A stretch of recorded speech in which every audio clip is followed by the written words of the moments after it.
መንፈስ ቅዱስ አሐዱ አምላክ አሜን። እንደምን አረፈዳችሁ? እንደምን ከረማችሁ? እንኳን ለእመቤታችን ለድንግል ማርያም መቅደስ ለገባችበት ዓመተ ክብር በሰላም አደረሳችሁ አደረሰን።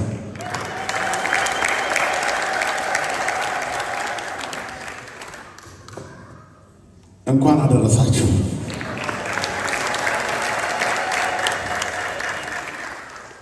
አሁንም እንኳን አደረሳችሁ።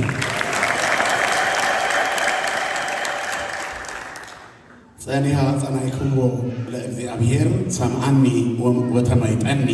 ቆይቼ እግዚአብሔርን ደጅ ጠናሁት፣ ሰማኝ፣ ጆሮውንም ወደ እኔ ዘንበል አደረገልኝ።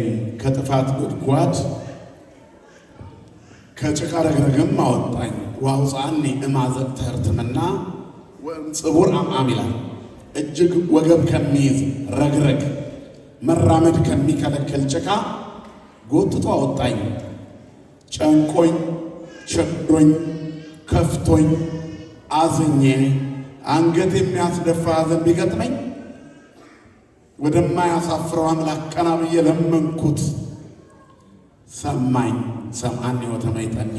ወደ እኔ ፊቱን መለስ አደረገና ማጣቴን መንጣቴን መገርጣቴን መውደቄን መከፋቴን መጎጤን ሳያይ የማያዳላው አምላክ፣ ችላ የማይለው አምላክ፣ ሲጠሩት የሚሰማ አምላክ፣ ጆሮን የፈጠረውን አምላክ ሰማኝ አልኩት።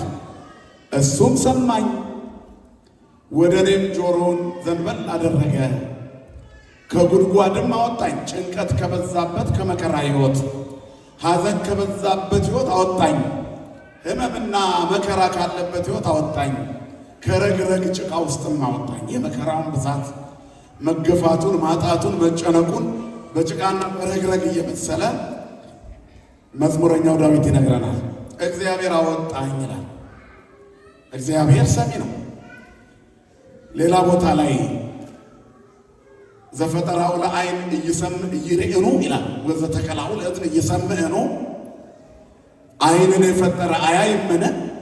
ጆሮንስ የተከለ አይሰማምን? ይላል። እግዚአብሔር ይሰማል። ስሙ የተመሰገነ ይሁን። ደግመን ደጋግመን እንድንጠይቀው የሚፈልግበት ጊዜ አለ። እግዚአብሔር ሁል ጊዜ ይሰጣል። ቢሰጥ አያልቅበትም። አንዳንድ ጊዜ ቶሎ ይሰጣል። አንዳንድ ጊዜ ደጅ አስጠንቶ ይሰጣል። ባለመስጠት ውስጥም ይሰጣል። ሲከለክለንም እግዚአብሔር ልክ ነው። አንዳንዴ እኛ በፈለግነው መንገድ ውስጥ አልተገኘንም ይሆናል። እግዚአብሔር በወደደው መንገድ ከቆምን ደግሞ ደስተኞች ነን። ሰው የለመነውን ሁሉ ስላላገኘ እግዚአብሔርን ሊያመሰግነው ይገባል። በሕይወታችን ትልቁ ደስታችን የእግዚአብሔር መሆናችን ነው። ሁሉም ቦታ የምናገረው ይሄንን ነው። የሰው ትልቁ ደስታው የማን መሆኑ ነው? የእግዚአብሔር መሆኑ ነው። የማንጸጸትበት ደስታችን እግዚአብሔር ነው። ስሙ ለዘላለም የተመሰገነ ይሁን። በብዙ ነገሮች ተጸጽተን ይሆናል። በትዳራችን ሁሉ ተጸጽተን ይሆናል። በገዛነው ዕቃ ባልገዛሁት ይሄን ዕቃ ባላገባሁ ብለን እናውቃለን። ሁላችንም ውስጥ ያለ ጉዳይ ነው። እንደው ትዳር ባልያዝኩ ብቻዬን ይሻለኛል ያልንበት ጊዜ አለ። ወንዶቹም ሴቶቹም ባልበላሁ ብለን እናውቃለን። ባልለበስኩ ብለን እናውቃለን። ባልተፈጠርኩ ብለንም እኮ እናውቃለን። ነገር ግን እግዚአብሔር አምላኬ ባልሆነ ብለን እናውቃለን። ነገር እስኪ የማንጸጸትበት ባልሆነ የማንለው አንድ ቢኖር እግዚአብሔር ብቻ ነው። ክብርና ምስጋና ለስሙ ይሁን። ሁሌም ትክክል ነው እግዚአብሔር። ስለዚህ ምን መከራ ቢደቁሰን እንኳን እግዚአብሔር አምላኬ ባልሆነ ብለን አንጸጸትም። አንተን ባላመለኩ አንለውም። ምክንያቱም እርሱ ሁልጊዜ ትክክል ነው። በእኛ ሕይወት ውስጥ፣ በእኛ ጓዳ፣ በእኛ ትዳር፣ በእኛ ኑሮ፣ በእኛ ቀጣይነት ባለው ሕይወት፣ በእኛ ፍጻሜም ማን ትክክል ነው? እግዚአብሔር ትክክል ነው። እግዚአብሔር ሁል ጊዜ ትክክል ነው። በሕይወታችን የሚሆነው ነገር ሁሉ ደግሞ ለመልካም ነው። ስለዚህ ማጣት ቢኖርብን እንኳን ደጋግመን እንጠይቀዋለን እንጂ የማንጸጸትበት ጥጋችን ስለሆነ ትተነው አንሄድም። ወዴት እንሄዳለን? ደቀ መዛሙርቱን ጌታ ኢየሱስ ክርስቶስ ህብስት አበርክቶ ሕዝቡን ከመገበ በኋላ ደቀ መዛሙርቱን ወደ ማዶ እንዲሻገሩ ግድ አላቸው ይላል። ከዚያ እሱ ተራራ ላይ ወጣ። በማግስቱ ህብስት አበርክቶ የመገበው ፈልጎት ያለበት ድረስ መጣ። ከዚያ በኋላ ጌታችን ኢየሱስ ክርስቶስ እንጀራ ስለበላችሁ ፈለጋችሁኝ አላቸው። አዎ አሉት። እስራኤል አይዋሹ፣ ድፍረታቸውም የሌለ ነው። አባቶቻችሁ በምድረ በዳ መና በሉ ሞቱ፣ እናንተም ደግሞ የበልታችሁ ልትሞቱ ትፈልጋላችሁ። ሞትን የሚያሻግረውን እንጀራ ፈልጉት እንጂ ለሆዳችሁ አትከተሉኝ፣ ለነፍሳችሁ ተከተሉኝ ሲል ነው። ሃይማኖት ለምድራዊ ቁሳቁስ የምንከተልበት የምንኖርበት ወይንም የምንጠለልበት ታዛ አይደለም። ሃይማኖት ዘላለማዊነታችንን የሚያሳይ ነው። ተሻግረን የምንኖር ነን እኛ ክርስቲያኖች። አሁን እዚህ ያለ ነው፣ ተሻግረን ደግሞ እንኖራለን። ቅድም ቅዳሴው ላይ ሰምታችኋል።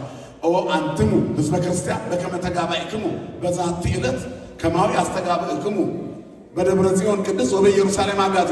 ነፃ በምታወጣ በኢየሩሳሌም ቅድስት በሆነች በደብረ ጽዮን በዚያ የተሰበሰባችሁ እንሰበሰባለን። እዛ የምንኖር ሰዎች ነን። ታሪካችን በዚህ የሚያበቃ አይደለም። ይሄ ዓለም ድካም የበዛበት ነው። ድካም የሌለበት የምንኖርበት ሌላ ዓለም አለ። ይሄ ዓለም ፈተና ውጣ ውረድ የበዛበት ነው። ውጣ ውረድ የሌለበት ሌላ ተድላና ደስታው የማይቋረጥበት ምስጋና ብቻ ሕይወት የሆነበት ሌላ ዓለም አለ።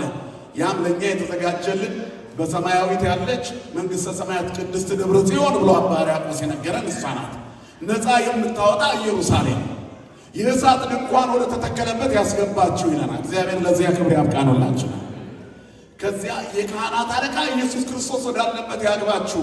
የሞተልን የተቤዠን ተራቅቶ ያለበሰን ተርቦ ያበላን ሁላችንም ሙሉ እንድንሆን ምንም እንደሌለው የሆነው እርሱ ወዳለበት ያስገባችሁ ይልና እነሆ የተሳለ የፊቱ መልክ በዚያ ያለ ወህየ ሃሎ መልክዐ ገጹ ስውል ይላል።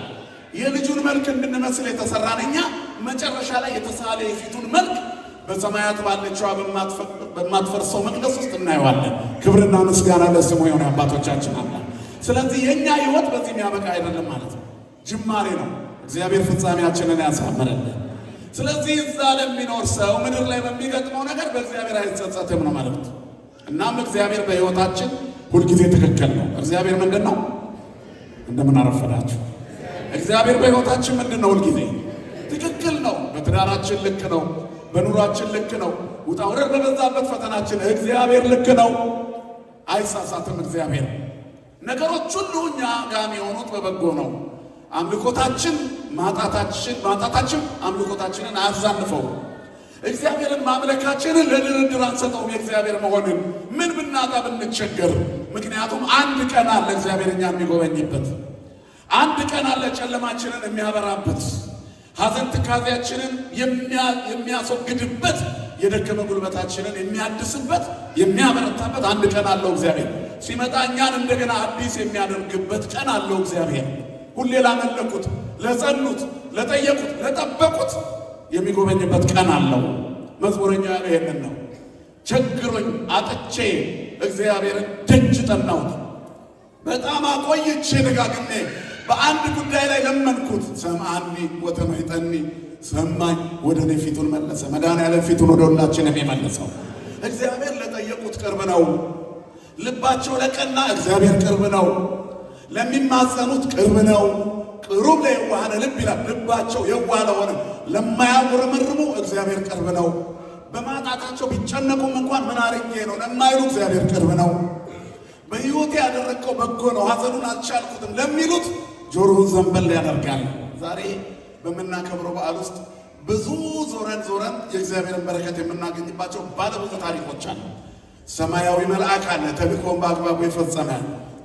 ምድራውያን ታማኝ አማኞች አሉ፣ ስለታቸውን ለመፈጸም እግዚአብሔርን ደጅ ጠንተው ባገኙት ነገር የረኩ። ደግሞ የሁላችንም የመገኘታችን ምስጢር ደግሞ አለች፣ የመድኃኒታችን እናት ድንግል ማርያም፣ ስሟ ለዘላለም የተመሰገነ ይሁን። ስለዚህ በዚህ ውስጥ ሁሉ እግዚአብሔር የጸኑትን፣ የተማጸኑትን፣ የጠበቁትን እንደሚጎበኝ የምናይበት ነው። እናም ዳዊት ከረግረግ አወጣኝ፣ ከጭቃ ረግረግ አለ። የጭቃ ረግረግ ምንድን ነው? ከጭንቀት ከጉድጓድ አወጣኝ። ጉድጓድ ምንድን ነው? እጅግ አስጨናቂ የሆኑ ሕይወቶች ናቸው። በዘመነ ብሉይ ልጅ ማጣት፣ ያለ ልጅ መኖር መርገም ተደርጎ ይታሰባል። ከዚህ በላይ አዘቅተ እርትምና የለም። ከዚህ በላይ የጭንቀት ጉድጓድ የለም። ያየ ሁሉ ከንፈሩን የሚመጥባችሁ ሲሆን፣ ያየ ሁሉ የሚያፈቅር እሱን የሚያፋጭባችሁ ሲሆን፣ ያየ ሁሉ የሚጠቋቆሙባችሁ ሲሆን መኖር ሞት ይሆናል። በብሉይ ኪዳን ዘመን መኖር ሞት ነው። በእንደዚህ አይነት ሕይወት ውስጥ ሐናና ኢያቄም እግዚአብሔርን የሚያምኑ የሚያመልኩ እግዚአብሔርን የሚፈሩ በጎ ሰዎች ነበሩ። ይሄ ሁሉ በሰው ዘንድ ሚዛን የለውም። ስለዚህ በማህበራዊ ኑሮ መካከል ብቸኛ ያደረጋቸው ልጅ ማጣታቸው፣ በምድር ውስጥ ባለው ቁሳቁስ አልጎደለባቸው። ነገር ግን ቤታቸው ድክ ድክ የሚል አንድ ሕፃን ልጅ መጥፋቱ በትካዜ እንዲኖሩ ሕይወታቸውን በሙሉ አንገታቸውን እንዲደፉ አደረጋቸው። ግን እግዚአብሔርን መለመን አላቋረጡ። ይማጸኑ ነበር፣ ይለምኑ ነበር። ክሌቱ አይሩግ አመ በከዩ ብካይ ረከቡ ወለተ ዘሳሰሰ ይጋይ። ሁለቱ አረጋውያን አለቀሱ ረጅም ዘመን። ጸንዐ ጸናዕክሙ እንዳለው እንደ ዳዊት እነሱም ጸኑ፣ ቆይተው ደጅ ጠኑት። ከዚያም በኋላ ምሕረትን የምታሰጥ አበሳ በደልን የምታስደመስስ መንግሥተ ሰማያት መርታ የምታስገባ አልጫውን የሰው ልጅ ሕይወት እንዲጣፍጥ የሕይወት ጨው የሕይወት የፍቅራችን መነሻ የድኅነታችን መነሻ የሁሉ ነገር በረከታችን ሕይወታችን ቅድስናችን የሆነውን ክርስቶስን የምትወልድ እናት ወለዱ። ክብርና ምስጋና ለአምላካችን ይሁን። ቆይተው ደጅ ስለጸኑ ስለጠበቁት ዘጸና ሜዲያ ይበልጥ ፍሬያን በለሱን የጠበቀ ንገሩኝ፣ በለሱን የጠበቀ ምን ይላል መጽሐፍ? ፍሬውን ይበላል። ምንም ሌላ ማሳ መሄድ አያስፈልግም። ከዚያው ካገኘን እግዚአብሔር የሰጠንን እንበላለን። መጽሐፈ ሩት ላይ ሞዓባዊቷ ሩት ኑኃሚንን ተከትላ ወደ ከነዓን እስራኤል ከገባች በኋላ ቤተልሔም ከደረሰች በኋላ የቦዔዝ እርሻ ላይ ነበር የምትቃርመው። ከዛ ምንድን ነው ያላት? ኢትባኢ ውስተ ገራይተ ባሕር ነው፣ ወደ ሌላ እርሻ አትሂጂ፣ ሌላ ቃርሚያ አትቃርሚ፣ ታሪክሽ እዚህ ነው፣ ሕይወትሽ እዚህ ነው አላት። ቦዔዝ ኢዮቤድን ወለደ፣ ኢዮቤድ እሴይን ወለደ፣ እሴይ ዳዊትን ወለደ፣ ዳዊት የክርስቶስ አባት ሆነ፣ ሩትም የክርስቶስ አባት ሆነች፣ እናት ሆነች። የክርስቶስ እናት ሩት የሆነችው ሌላ እርሻ ስላልቀየረች ነው። እግዚአብሔር በእኛ ላይ ታሪክ እንዲሰራ ቦታ ለመቀየር ጥሩ ነው። አጽንዖ በዓት ጸንዐ ጸናዕክሙ ለእግዚአብሔር። ማጣታችን ማይጠባችንን ማላላት የለበትም። በቤታችን ውስጥ ያለው መከራ እንድንሸከመው የተሰጠን መስቀል ሊሆን ይችላል። በእግዚአብሔር መማረር የለብንም። የሆነ ቀን እግዚአብሔር ጨለማውን ያነጋዋል። የሆነ ቀን ቀና ያደርገናል። ቀንበሩን ያነሳዋል። እግዚአብሔር እኛንም የሚጎበኝበት ቀን አለ። ስሙ የተመሰገነ ይሁን። ስለዚህ ጸንቶ መጠበቅ ነው። እንደ መጠበቅ ያለ የለም። ኢትባኢ ውስተ ገራይተ ባሕር፣ ወደ ሌላ እርሻ እንዳትሄጂ፣ አትሄድ ወደ ሌላ ቦታ።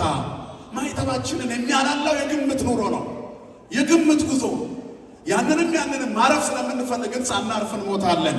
የሚያሳርፍ እግዚአብሔር ነው፣ የሚሰማን ግን ያርፋል ይላል። መድኃኔዓለም ያሳርፈን ሁላችን። ስለዚህ ጠብቁት፣ እግዚአብሔርን ጠብቁት፣ ደጅ ጥኑት። ጠበቁት። ኢያቄምና ሐና የጥሩ ሃይማኖተኛ ምሳሌ ናቸው። በማጣት ውስጥና በመነቀፍ ውስጥ የሚኖሩ ግን የሆነ ቀን ነቀፌታዬ ከላይ ላይ ያነሳል እግዚአብሔር ብላ የምትጠብቅ እናት ሐና ማኅፀኗ ምናልባት የኪሩቤል ትከሻ የሚሆንበት ቀን እየደረሰ ነው። ከሷ በምትገኘው ንዕድ ክብር ሰማይና ምድር የማይወስኑት ይወሰናልና የማይቻለውን የምትችል የማይወሰነውን የምትወስኑን እግዚአብሔር ሲጎበኘን ጥሩ ነው። እግዚአብሔር ለክብሩ የተጠቀመባቸው ሰዎች በታሪክ ውስጥ ብዙዎቹ በጣም የተለፋባቸው ናቸው። የተስፋው ልጅ ይስሐቅ ሊወለድ አብርሃምና ሳራ ለፍተዋል። እምትውልደ አንስት አልቦ ዘየአብዮ የተባለለት ከሴቶች መካከል የሚተካከል የለም የተባለለት ዮሐንስን ለማግኘት ኤልሳቤጥና ዘካርያስ በጣም ለፍተዋል። ልጅ አጥተው በስተርጅና ብዙ ኖረዋል። ብዙ እና አቡነ ኢየሱስ ሞዓ ወላጆቻቸው ልጅ አጥተው ለምነዋል።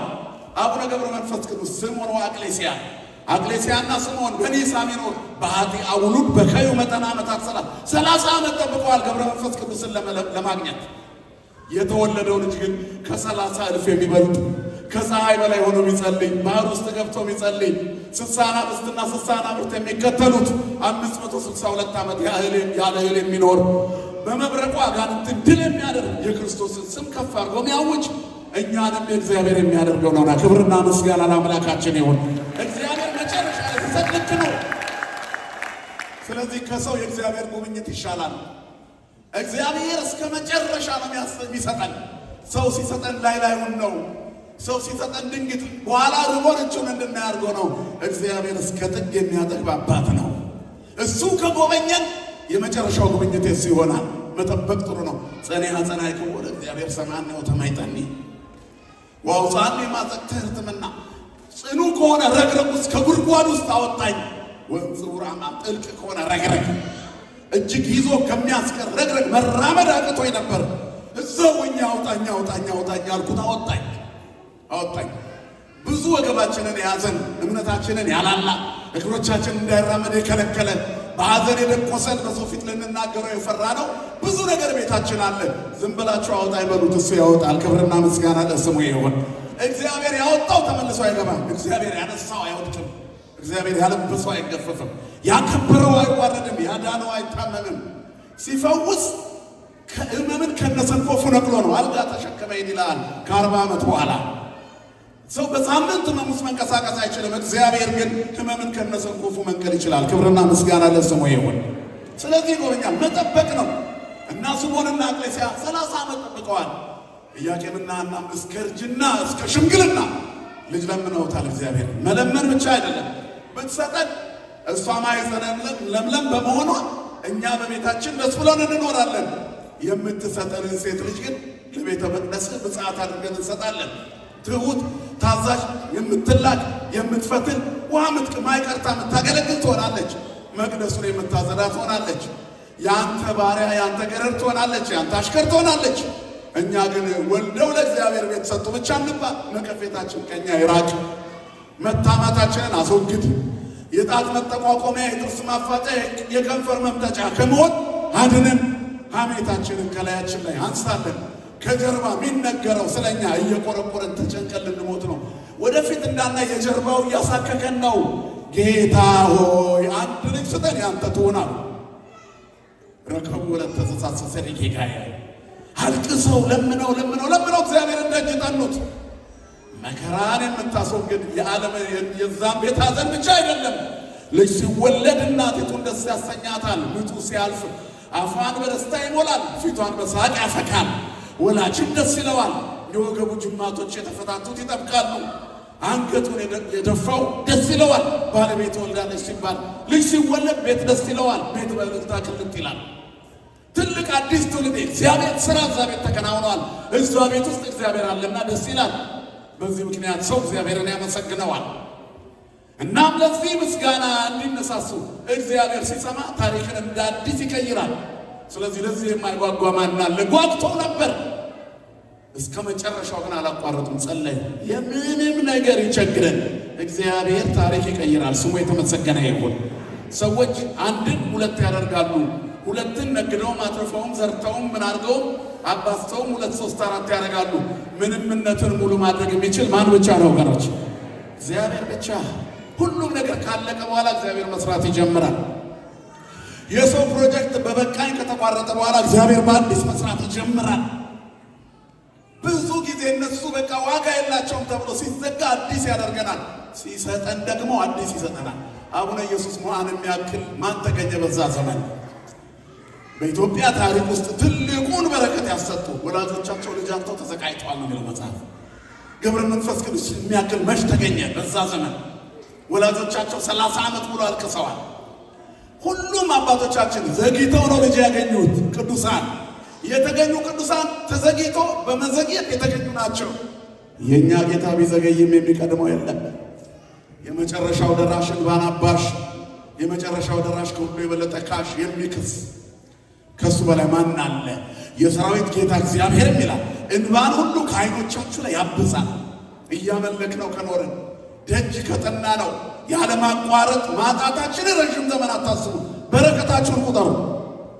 እንዲሁ መኖር የተአምር ነው። አይኑረኝ አንተ ካለኝ ይበቃኛል በሉት፣ ይጨመርላቸዋል። ላለው ምንድን ነው የሚለው መጽሐፍ? ይጨመርለታል። ያለው ምንድን ነው? ምስጋና ላለው ተመስገን ተመስገን የሚል ላለው ይጨመርለታል ይላለው። መዝሙር ላለው፣ ቅኔ ላለው፣ ምስጋና ላለው፣ ውዳሴ ላለው፣ ስባሄ ላለው ይጨመርለታል። እንዲጨመርላችሁ አመስግኑ። ሲያመሰግን ሰው ይጨመርለታል። ያለማቋረጥ አመስግኑ። አይኩትዎ በእንተ ኩሉ ነው። ተፈስሑ በኩሉ ጊዜ ወጸልዩ ወትረ። አይኩትዎ በእንተ ኩሉ ነው። አይኩትዎ ለእግዚአብሔር በእንተ ኩሉ ዘገባ። ስለ ስራው ስለ ማጣታችሁ ደስ ይበላችሁ፣ ቁጠሩት በረከታችሁ። ሰይጣን አዳምና ሔዋን ጋር መጥቶና ሔዋንን ምንድን ነው ያላቸው? እግዚአብሔር ምን ከለከላችሁ ነው ያላቸው። ምን ሰጣችሁ ቢላቸው ይከስር ነበር። ማጣትን የሚያስታውስ ሰይጣን ነው። በረከት የሚያስቆጥር ግን እግዚአብሔር ነው። ስለዚህ የተደረገልን ብቻ ከቆጠርን ለዲያብሎስ ጊዜ አይኖረንም። ወኢትሃብዎ ፍኖተ ለሰይጣን ተምኡ ወኢትአብሱ ተቆጡ፣ በማጣታችሁ አልቅሱ፣ ነገር ግን ኃጢአት እንዳሰሩ ቁጣችሁ ያጣችሁትን ለማግኘት የምታለቅሱበት የመጎዳታችሁ ምልክት ማሳያ ይሁን እንጂ ተምኡ ወኢትአብሱ ተቆጡ እንዳትበድሉ። ወዘእንበለ ይርብ ፀሐይ አቁሩ ማዕተክሙ በቁጣችሁ ፀሐይ እንዳይጠልቅ ተመስገን አንተ ትበልጥብኛለህ በሉ። ወኢትሃብዎ ፍኖተ ለሰይጣን ለዲያብሎስ ዕድል ፈንታ አትስጡት። በማጣታችሁ ረጅም ሰዓት መታላዝኑ አትሁኑ። ሰይጣን በመማረር ውስጥ ይገባና እግዚአብሔርን ያስክዳል፣ ማይተብ ያላላል፣ አንገት ይቀነጥሳል። ከዚህ ይሰውረን መድኃኔዓለም። ስለዚህ ጸንተው የጠበቁ ያገኛሉ። ኢያቄምና ሐና ጸንተውን የጠበቁት ስለዚህ ነው። እነዚህ አረጋውያን ለምነው ያገኟት ለእኛ መድኃኒት ሆነች አለ ደራሲው። ለወንጌላውያን ኩልነ ዘኮነተነ ምስካየ ለወንጌላውያን ለሁላችን መጠጊያ ሆነችን፣ ልዩ ስጦታችን ሆነች። ያን ዛሬ የተሰበሰብነው በእመቤታችን ነው። የምንሰብከው ክርስቶስ ነው። የምንቀድሰው ኢየሱስን ነው። የምንበላው የእርሱን ሥጋና ደም ነው። እሱ የተገኘው ከድንግል ማርያም ነው። ከማርያም የተወለደውን መድኃኒት እናመልከዋለን። መድኃኒት የወለደችንን እናከብራታለን። ክብርና ምስጋና ለአምላካችን ለእግዚአብሔር ይሁን። ናቲ ይደሉ ክብር ወስብሐት ወለወልድ አምልኮ ወስግደት። ይህ ብቻ በቂ ነው። በነገረ መለኮት አስተምህሮ የነገረ መለኮት ሊቃውንት ስለ እመቤታችንና ስለ ክርስቶስ ምን ትላላችሁ ሲሏችሁ ይህንን በሉ ይላሉ። ላቲ ይደሉ ክብር ወስብሐት ለእሷ ክብርና ምስጋና ይገባታል። ወለወልድ አምልኮ ወስግደት ለልጇ ግን አምልኮትና ምስጋና ስግደት ይገባዋል። የሚመለክ እሱ ነው። የሰማይና ምድር ፈጣሪ እሱ ነው። የማይወሰነውን ስለወሰነች የማይቻለውን ስለቻለች ለወንጌላውያን ኩልነ ዘኮነተነ ምስካየ ለወንጌላውያን ለሁላችን መጠጊያ ሆነች ይልና ኢያቄም ወሐና ወለዱ ሰማየ።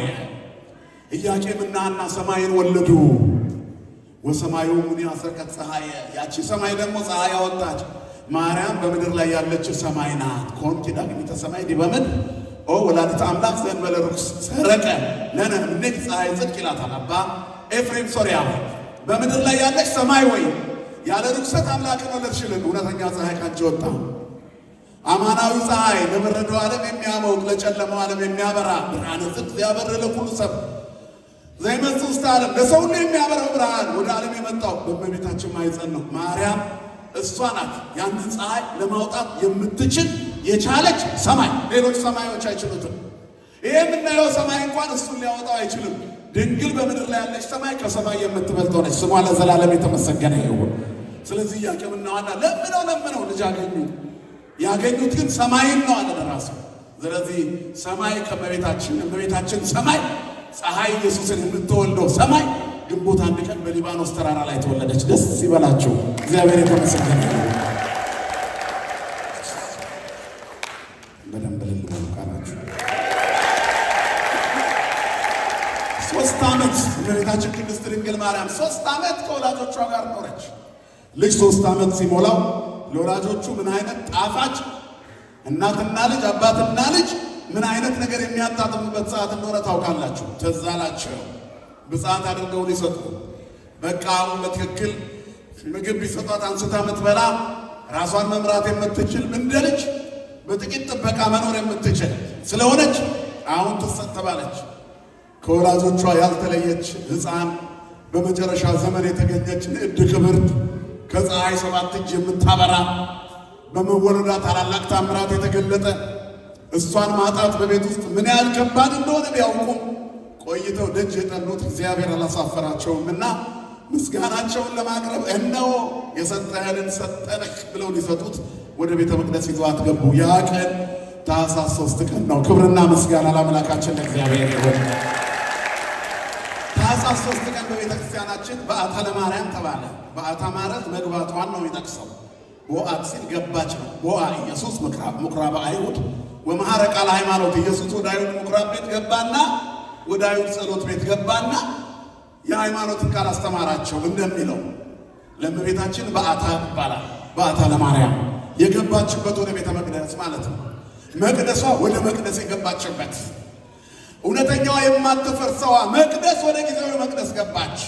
ከዛ የሁላችንን ሕይወት የሚቀድሰውን ቅዱሱን እግዚአብሔር ልትጸንስ ቅድስተ ቅዱሳኗ በማኅፀኗ ቅዱሳንን የሚቀድሰውን እውነተኛውን አምላክ የምትወልደዋ መቅደስ ወደ መቅደስ ገባች። ክብርና ምስጋና ለአምላካችን ይሁን። የስዕለት ልጅ ነበረችና መጽሐፍ እንደሚናገረው ልመናዋ ክብሯ በእኛ ለዘላለም በሆነ የተደረብንና በዚች ቀን ታኅሳስ 3 እመቤታችን ወደ ቤተ መቅደስ ገባች። የስዕለት ልጅ ነበረችና የምን ልጅ ነበረችና? የስዕለት ልጅ ጸኒያ ጸናዕክዎ ብሎ ዳዊት ደግሞ ያገኟት ነበረችና እግዚአብሔርን ተማጽነው ለምነው ያገኟት ነበረችና ስለዚህ እነዚህ አማኞች ለምስክርነት ወደ ቤተ መቅደስ ሄዱ። ስለቴ ሰመረ እሰይ ሊሉ ነግሬው ነበር። ለመድኃኔዓለም ለእግዚአብሔር ነግሬው ነበረ እሰይ ስለቴ ሰመረ እንል የለ ለቅዱስ ሚካኤል ነግሬ ነበር። ምስክርነት እኮ ነው፣ መዝሙር ብቻ አይምሰላችሁ። ስለዚህ ስለታችን ሰመረ፣ እነሆ እንሰጣለን አሉ። ካህኑ ሕዝብ ሰብስቦ ያስተምር ነበር ዘካርያስ ሊቀ ካህናቱ፣ የኦሪቱ መምህር፣ ታማኙ ትሑቱ ካህን። ከዚያ ምን እናደርጋለን እንዴ ይህችን ሕፃን ልጅ ተረክበን አሁን ምንድን ነው የምናበላት እያሉ ማሰብ ጀመሩ። ገና ተናግረው ሳይጨርሱ ዛሬ እሱም ዓመተ ክብሩ ሆኖ የሚከበረው መጋቤ ድንግል የተባለው አማናዊው የእግዚአብሔር አገልጋይ ብርሃናዊ መልአክ ክንፎቹን ዘርግቶ መጣ። ቅዱስ ፋኑኤል ክብርና ምስጋና ለስሙ ይሁን። ወደ ናታን ይደለሙ ክብር ነው። ለቅኖች ለመልካሞች ለአገልጋዮች ምስጋና ይገባልና ለፋኑኤል ምስጋና ይገባዋል። ክብርና ምስጋና ይድረስ። እግዚአብሔር መልአክ መልስ ሊመልስ መጣ። እግዚአብሔር መልስ አለው። እሱን የተጠጉ አያፍሩም። ለጥያቄዎቻችን ሁሉ መልስ የምንሻ ከሆነ ወደ እግዚአብሔር እንቅረብ። እሱ ነው ጨለማውን የሚያበራ። ቅረቡ ኀቤሁ ያበርለክሙ፣ ወደ እርሱ ቅረቡ ያበራላችኋል። የማያሳፍር እግዚአብሔር ጨለማውን ያበራል። እንዴት ይሆን ብለሽ አትጨነቂ፣ ከአንቺ በላይ ለአንቺ የሚያስብልሽ። እንግዲህ በጊዜው ከፍ እንዲያደርጋችሁ ከኃይለኛው ከእግዚአብሔር እጅ በታች ራሳችሁን አዋርዱ ይልና እርሱ ስለ እናንተ ያስባል። የሚያስጨንቃችሁን ሁሉ በእርሱ ላይ ጣሉት። እሱ ስለኛ ያስባል። እንዴት ሆናለሁ አትበሉ፣ እግዚአብሔር ለኛ ያስባል። የቅንነት መነሳት ይኑረን፣ የቀረውን እግዚአብሔር ይመልሳል። ጠቢቡ ሰሎሞን የልብ መዘጋጀት ከሰው ነው አለ። መልሱ ግን ከማን ነው? ከእግዚአብሔር ነው። እግዚአብሔር ይመልሳል። በጎ አስቡ፣ የቀረውን እግዚአብሔር ይሞላል። የልብ መዘጋጀት ከሰው። ወደ መቃብሩ ስፍራ የሚሄዱት ቅዱሳት አንስት ክርስቶስን በመቃብር ውስጥ እንደሚያገኙት እርግጠኛ ነበሩ። ስለ ትንሣኤው የነገራቸውን ረስተውታል። ሽቶ እንድንቀባው ሥጋውን አሉ። ድንጋዩን ማን ያንከባልልናል? ግድ የለም መቃብሩ ባዶ ነው። ድንጋዩ ባይንከባለልም መቃብሩ ባዶ ነው። መግነዝ ክፈቱልኝ፣ መቃብር ክፈቱልኝ፣ መግነዝ ፍቱልኝ ሳይል የእኛ ጌታ ተነስቷል። ክብርና ምስጋና ለስሙ ይሁን። ሞት አያስቀረውም፣ መቃብር አያግደውም፣ ትንሣኤው ተነስቷል። እዛ ሲደርሱ መልአኩ ድንጋዩን አንከባሎ ተቀመጠ። ማን ያንከባልልናል ያላችሁት? አዎ ይሄው ድንጋዩ ይንከባለል፣ ግን ይሄ ለእናንተ አይሆንም። ሕያው ሙታን መካከል የለም፣ ተነስቷል። ከቤታችሁ እሱን ፍለጋ ስትነሱ ጥሩ ነው፣ አትፍሩ። የተሰቀለውን ነው የምትፈልጉት፣ ግን እዚህ የለም። ቦታውን አሳያችኋለሁ። አሁን ተመልከቱ። በእያንዳንዳችሁ ልብ ውስጥ ክርስቶስ በትንሣኤው ከብሮ አለ። ባዶ ነው መቃብሩ አላቸው። ቸር ያሰማን መድኃኔዓለም ነውላቸው፣ የቸርነት ባለቤት እግዚአብሔር። ስለዚህ እግዚአብሔር ስንነሳ ይጨርሰዋል። ከእኛ የሚጠበቀው መነሳት። እንዴት አደርገዋለሁ ብላችሁ አትጨነቁ። ምን እናበላታለን ብሎ ሳይጨርሱ የእግዚአብሔር መልአክ ክንፉን ዘርግቶ መጣ። ፋኑኤል ይሄ ነገር ለእኔ ነው አለ ሊቀ ካህናቱ። ረጅም ዓመት ያገለገልኩበት ተመልከቱ ምዕመናን፣ የአገልግሎቴ ውጤት። መቼም ጥሩ ነገር መጀመሪያ ለእኔ ነው ማለታችን አይቀርም። እናም ቀረበ። መልአኩ ወደ ላይ ተመለሰ ይላል። ከሕዝቡም እያንዳንዱ እየተነሱ ቀረቡ። ኢያቄምና ሐናም ሳይቀሩ ቀረቡ። የተመረጠችዋ መጨረሻ ላይ ተጠራች። የእግዚአብሔር ሥራ አይታወቅምና አለ በዚህ ቀን እስኪ ምናልባት ሕፃኗን እናስጠጋት አለ መልአኩ ቅዱስ ፋኑኤል። ሕፃኗ እናቷን እየተከተለች ትሄድ ነበር ይላል ስንክሳሩ። እናቲቱ ሐና እመቤታችንን አስቀምጣት ስትመለስ ሕፃኗ እናቷን ስትከተል መልአኩ ረቡ መሬት ላይ ወረደና በክንፎቹ ጋርዶ ህብስተ አኮቴት ጽዋ በረከት ሰጣት። የጌታዬ እናት ሆይ ፀሐይ አስመታውሽ ብሎ እጅ ነሳ ይላል መጽሐፉ። ወደ ላይ በረረ። ክብርና ምስጋና ለአምላካችን ለእግዚአብሔር ይሁን። ድንግሎይ አኮ ህብስተ ምድራዊ ዘተሴሰይኪ አላ ህብስተ ሰማያዊ እምሰማየ ሰማያት ዘበሰለ። ከምድር ያለ እንጀራ የበላሽ አይደለሽም፣ ከሰማይ የወጣውን ከሰማይ ሰማያት የተዘጋጀውን የሕይወት እንጀራ። አኮ ስቴ ምድራዊ ዘሰጠይቂ ኦ ድንግል ይላል። አላ ስቴ ሰማያዊ እምሰማየ ሰማያት ዘተቀዳ፣ ከሰማየ ሰማያት የተቀዳውን የሕይወት መጠጥ ጠጣሽ እንጂ። በዚህ ቀን የተጀመረው የእመቤታችን መመገብ በቤተ መቅደስ ቀጠለ። ምድራዊ ኅብስት አልተመገበችም፣ ምድራዊ እንጀራ አልበላችም፣ ምድራዊ ሕይወት የለም። ግን በምድር ላይ ሆና ሰማይ ናት የምንላት ለዚህ ነው። ስሟ ለዘላለም የተመሰገነ ይሁን። ዛሬ መቅደሷ መቅደስ የገባችበት፣ የእንጀራ ቤቷ የሰማይ እንጀራ የበላችበት፣ የሰማዩ መና የሕይወት እንጀራ ክርስቶስ አምላካችን እግዚአብሔር ለሁላችን ሕይወት ሊሆን እሱ በቤቱ ያሳደጋትን እናቱን የፈጠራትን ከሷ ሊወለድ የመረጠበት ነው። ስለዚህ ዛሬ መቅደሷ ወደ መቅደስ ገባች። ስለት ሰሚዋ የስለት ልጅ ሆና ተገኘች። ከዚህ በኋላ እሷ የስለት ልጅ ብቻ አይደለችም፣ ስለታችንን የምትሰማ እናታችን ናት። ስሟ ለዘላለም የተመሰገነ ይሁን። ስለዚህ ዛሬ እናታችን መቅደስ ገባችልን፣ እኛን በዚህ መቅደስ ሰበሰበችን። ለወንጌላውያን ኩልነ ዘኮነተነ ምስካየ ለመሰብሰባችን ምክንያት ሆነችን። ለምን? መድኃኒት ክርስቶስን ወለደችው። አንዱ ስለ ሁሉ ሞተ፣ ሁሉም ስለ እርሱ ሞትን የማይፈሩ ሆነው ይሰበሰቡ ዘንድ የአዲስ ኪዳናው መቅደስ በክርስቶስ ደም ተዋጀች። ሥጋና ደሙን ከሰማይ ይዞ አልመጣም፣ ሌላ ሥጋ ይዞ ከሰማይ አልመጣም። ስለዚህ መድኃኒታችን ኢየሱስ ክርስቶስ ይህንን ትልቅ በረከት ለሁላችን ያለበሰበት ነው። በዓሉን በዓለ ፍስሐ ያደርገልን። እመቤታችን ብዙ መናገር እንችላለን፣ ግን አሁን ታቦተ ሕጉ ከመንበረ ክብሩ ወጥቶኛ የሚባርክበት የበዓሉ ትዕይንት ክስተቱ፣ እያንዳንዱ አገልግሎቱ፣ ማህሌቱ፣ ዝማሬው፣ ወረብ ሁሉ ይህንን ቀለም የያዘ ነውና ባጭሩ መቅደሷ ወደ መቅደስ የገባችበት፣ የማትፈርሰዋ መቅደስ የሁላችንም መማፀኛ ከተማችን የሆነችበት፣ እሷን ያዩ ሁሉ እንደሚድኑ በረከት የተገኘበት ነው። በወንጌል ታሪክ ውስጥ ከእሷ የተወለደው ክርስቶስ ኢየሱስ የመጀመሪያ ስራውን የሰራው ሁላችሁም እንደምታውቁት በቃና ዘገሊላ ነው። ስራውን በእናቱ ትእዛዝ ጀምሯል።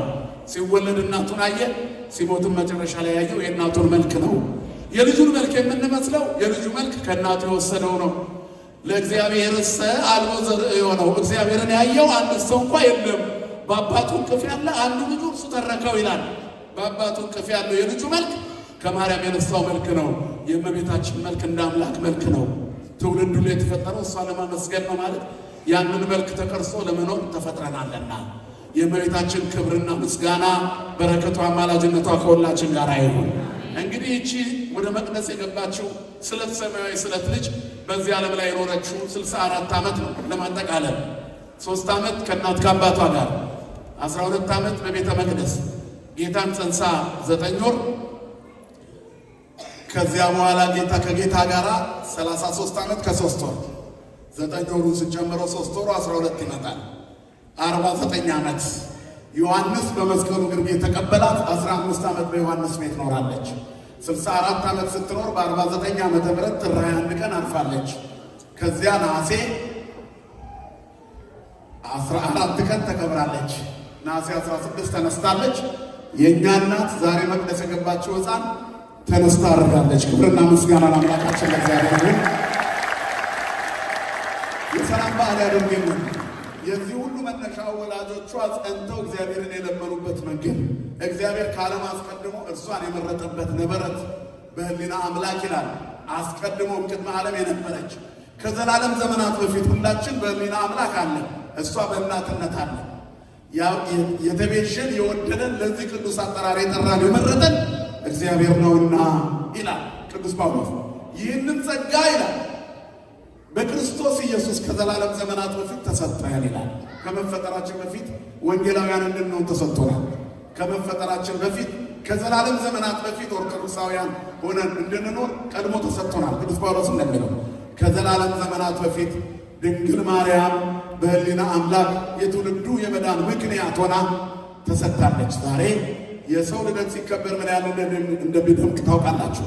የእግዚአብሔር እናት መቅደስ የገባችበት ወላጆቿ እሰይ ስለት የሰመረ ያሉበት እኛ ደግሞ ስለታችንን ለሷ የምናስገባበት ቀን ነው። እጆቻችንን ይባርክልን፣ ልጆቻችንን በመቅደሱ የሚያውቁ ያድርግልን። እኛም የክርስትናው መዓዛ አይለየን። ወስብሐት ለእግዚአብሔር።